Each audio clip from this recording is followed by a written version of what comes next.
C'est le dernier gros exercice majeur interservice préfectoral où on va se permettre de faire un briefing SAMU tous ensemble comme on a l'habitude de faire avec du coup Garches, Béclair, Beaujon et Louis Mourier. C'est un exercice sans grande surprise NRBC. Nous sommes là sur le stade Yves du Manoir à Colombes qui sera un site olympique qui recevra notamment les compétitions de hockey.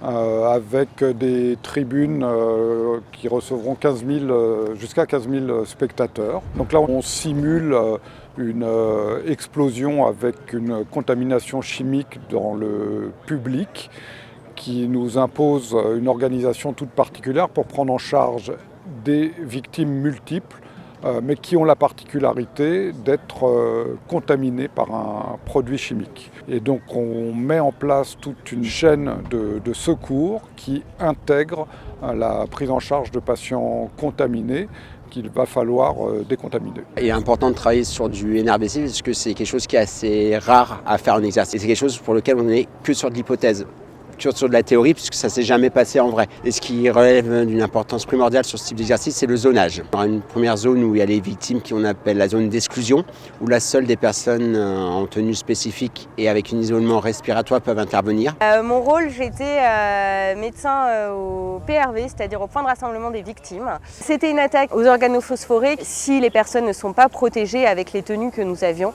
il y a un risque par le toucher, par l'inhalation, on soit contaminé à ce gaz. Et si les soignants et les véhicules de transport et a fortiori l'hôpital dans lequel seront mises les victimes sont contaminés, c'est une désorganisation totale de la chaîne de soins et c'est un surrisque et un suraccident potentiel. En seconde attention, on fera une zone contrôlée. Ce zonage va permettre de passer les premiers antidotes pour permettre de garder les patients en vie et dans un second temps de les décontaminer.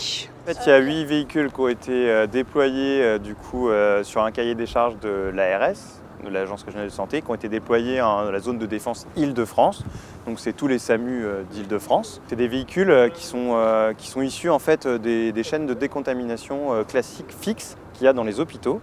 Et nous, en fait, ils sont transformés en véhicules roulants.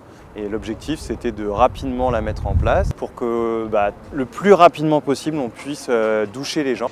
Et juste après ces douches de décontamination, on a mis en place le PMA, donc le poste médical avancé, où là, il y aura un triage entre les urgences relatives dites UR ou les urgences absolues dites UA, avec une prise en charge médicale adaptée à chaque type de patient. Et ensuite, la dernière étape sera l'organisation de l'évacuation vers les hôpitaux adaptés à la pathologie et à l'état de gravité des patients. Il y a eu des patients qui sont présentés spontanément aux urgences de l'hôpital Louis Mourier contaminés.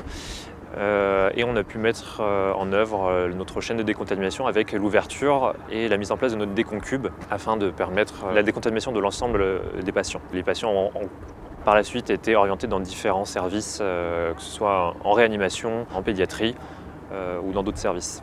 L'issue de l'exercice nous a permis de pouvoir trouver des axes d'amélioration pour nous permettre de nous préparer au mieux pour les Jeux Olympiques. Je suis sur cet exercice le premier maillon du commandement SAMU. On coordonne le médecin du poste médical avancé qui va gérer les victimes et on coordonne aussi le médecin du PC qui va gérer les évacuations des victimes. Et on est en lien aussi avec le centre opérationnel départemental qui se trouve à la préfecture et à qui nous faisons remonter toutes les informations importantes. Le but de cet exercice, c'est de rester formé, donc de pouvoir maintenir les acquis, notamment pour nous qui sommes formateurs NRBC, c'est de pouvoir aussi former les nouveaux, parce que du coup il y a toujours un turnover de nos collègues, c'est important pour eux d'avoir un minimum de connaissances sur ce terrain d'NRBC et de les maintenir.